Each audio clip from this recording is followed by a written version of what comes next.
నాగబాబు గారి గారాల పట్టి నిహారిక కొణిదెల అయితే ఒక ఎమోషనల్ వీడియోని షేర్ చేసుకుంటూ వచ్చింది. ఏంటి అంటే తన అన్న వదిన్ని చూస్తే నాకు పెళ్లి చేసుకోవాలనిపిస్తుందని, అలానే రీసెంట్గా లావణ్య త్రిపాఠి అలానే వరుణ్ తేజ్ ఇద్దరు కూడా తమ పేరెంట్స్గా ప్రమోట్ అయ్యారని అనౌన్స్ చేయడం అయితే జరిగింది. తన వదిన లావణ్య త్రిపాఠి అయితే ఎంతో ఆనందంగా ఉండడంతో పాటు తన కడుపులో ఎదుగుతున్న బిడ్డ అలానే బిడ్డ కాళ్ళతో తన్నుతూ ఉంటే తన ఆనందం ఒక్కసారిగా తట్టుకోలేక తన హస్బెండ్కి అలానే తన వదిన అయిన నిహారికకు అలానే తన అత్తమామలకు అందరికీ కూడా బిడ్డ తంతుంది అంటూ చూపిస్తూ వచ్చేస్తూ ఉంది.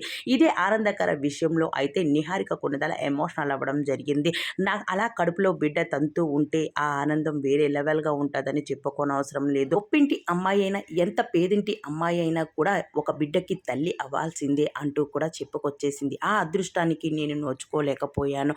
ఆ అదృష్టం మరోసారి వస్తుందని చూస్తూ ఉన్నాను. నాకు మా వదిన్ని చూసి ఆ ఆనందంలో నాకు మరోసారి పెళ్లి చేసుకోవాలనిపిస్తుంది. నేను కూడా పన్నంటి బిడ్డకు జన్మనివ్వాలి అనిపిస్తుంది. ఈ ఆనందం ఎప్పుడు వస్తుందో అంటూ ఎమోషనల్ అవ్వడం అయితే జరిగింది. మరి నిహారిక కొణిదెల కూడా త్వరలో పెళ్లి చేసుకొని మనం